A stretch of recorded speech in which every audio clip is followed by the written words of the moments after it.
Hello and welcome to this week's edition of the Redline Report. I'm your host, Reagan Payne.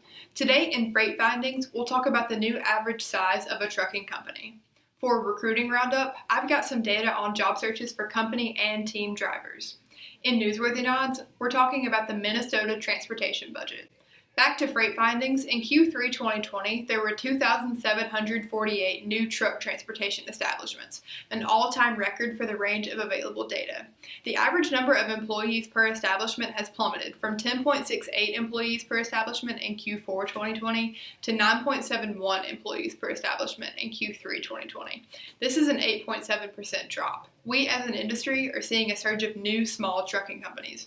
This comes as no surprise as about 3,140 fleets shut down in 2020, a 185% increase from the year before, according to industry data from Brown Capital. In Recruiting Roundup, the pool of employees searching for company driver jobs is currently on a slight dip, but seems to maintain a pretty consistent average. This search volume rarely reaches zero. Texas has the highest proportion of searches for company drivers, and a few other states follow closely behind. Individuals searching for team driver jobs, however, consistently plateaus at zero. The current zero plateau is lasting longer than it has within the last 12 months.